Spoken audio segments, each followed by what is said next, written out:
Morning student, standard 12th English medium subject SPNCC part 1 chapter number 6 presentation skills. ये हमारा part 1 का आखिरी chapter है और अगर हम बात करने जाए तो ओवरऑल ही हमारे सिलेबस का भी आखिरी चैप्टर है, क्योंकि इससे पहले जितने भी चैप्टर्स है वो कंप्लीट हो चुके हैं। तो आज हम बात कर लेते हैं कि प्रेजेंटेशन स्किल क्या होता है, या फिर आज के जो हम एक्टिविटीज़ परफॉर्म करते हैं उसके लिए ये प्रेजेंटेशन कितना ज़्यादा मैटर करता है। तो चलो स्टार्ट करते हैं इसके इंट्रोडक्शन से।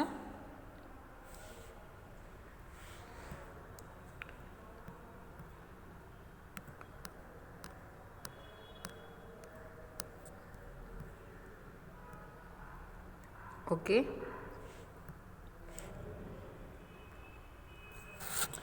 इंट्रोडक्शन में दिया है human being however determine they may be need to represent और make proper presentation in order to explain and establish clarity with other person regarding his belief, approach, opinion और scheme. Okay, human being however determine, जैसे कि अगर human being की बात करें तो उसको बार बार बहुत सारे जगहों पे अपने आप को रिप्रेजेंट करना पड़ता है, एक प्रॉपर प्रेजेंटेशन पेश करना पड़ता है। कौन से सर्कमस्टांसेस में, ऐसे कौन से सिचुएशंस होते हैं, या फिर ऐसी कौन सी बातें होती है जहाँ पे उसको अपने आप को रिप्रेजेंट करना पड़ता है, या अपने बातों को रिप्रेजेंट करना पड़ता है प्रेजेंटेशन के थ्रू। तो जब आपको अपनी बिलीफ, अपनी बात, विश्वास के बारे में, अपनी बातों के बारे में किसी के साथ शेयर करना है, अपने अप्रोच शेयर करने हैं, ओपिनियन शेयर करना है, या आप अपनी स्कीम शेयर करना चाहते हैं, तो ये सिचुएशन में आपको प्रेजेंटेशन करने की ज़रूरत पड़ती है as a human being.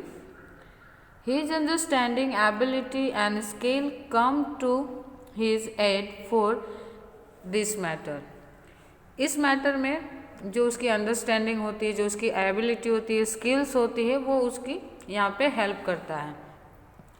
For different presentation various form, format and technical aids are required. जब भी आप कोई प्रेजेंटेशन करते हैं तो अलग अलग टाइप के प्रेजेंटेशन में अलग अलग तरह के आपको फॉर्मेट, फॉर्म्स, टेक्निक्स यूज़ करने पड़ते हैं as per requirement of your presentation.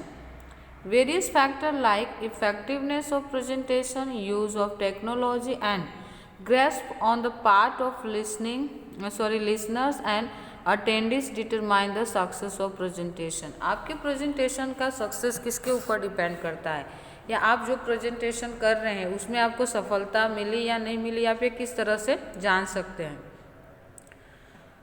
तो आपका जो बोलने का तरीका है, आपको रिप्रेजेंट करने का जो तरीका है वो कितना इफ़ेक्टिव है, आपने किस तरह की टेक्नोलॉजी यूज़ की है प्रेजेंटेशन के दौरान, आपके लिसनर का ग्रेस्पिंग पावर, वो आप जो समझा रहे हैं उसको कितना समझ पा रहे हैं, आपके अटेंडेंस, ये चीज़ें डिसाइड करेंगे कि आपका प्रेजेंटेशन सक्सेसफुल हुआ या नहीं। तो आपके प्रेजेंटेशन को कौन सक्सेसफुल बनाएगा, तो आपका इफेक्टिव प्रेजेंटेशन, टेक्नोलॉजी और grace part of a listener.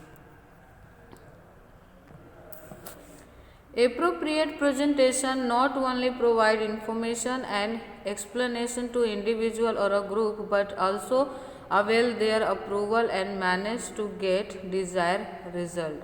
Presentation में सिर्फ आप अपनी बातों को ही सामने नहीं रखते, या सिर्फ आप इंफॉर्मेशन ही नहीं प्रोवाइड करते एक ग्रुप को या किसी पर्टिकुलर पर्सन को, बल्कि आपकी बातों को वहाँ अप्रूवल भी मिलती है और आप उसके अकॉर्डिंग जो आपका डिज़ायर रिजल्ट है, जो आप चाहते हैं कि हमें मिले, वो आपको वहाँ से मिलता है। The word presentation is commonly use for the activity of representation. जो प्रेजेंटेशन वर्ड है वो जनरली कहाँ यूज किया जाता है, तो रिप्रेजेंटेशन की जो एक्टिविटीज़ है वहाँ पे हम इसको जनरली यूज करते हैं। प्रेजेंटेशन मीन्स द स्किल और ability to represent, to present, inform and explain one belief, approach, opinion, scheme to the other person or in a group most appropriate manner। Presentation क्या है, presentation की meaning आ चुकी है यहाँ पे, हम देख सकते हैं कि प्रेजेंटेशन मीन्स होता है कि आप अपने स्किल, एबिलिटी को किस तरह से लोगों के सामने प्रेजेंट करते हैं, किस तरह से उनको आप अपने पास रही हुई इन्फॉर्मेशन को शेयर करते हैं, आप अपने अप्रोच को, अपने बिलीफ को, ओपिनियन, स्कीम को किस तरह से एक पर्सन या फिर ग्रुप के साथ बांटते हैं, इसी सिचुएशन को, इसी एक्टिविटी को हम प्रेजेंटेशन कहते हैं। ओके,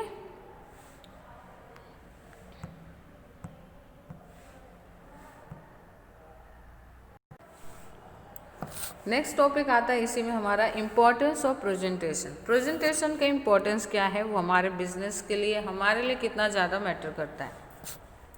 अ पर्सन एक्सप्रेस हिज बिलीफ और puts towards his proposal to various person in a different manner. It could be before his parent or elderly persons, teachers and friends, head of the institution or colleagues.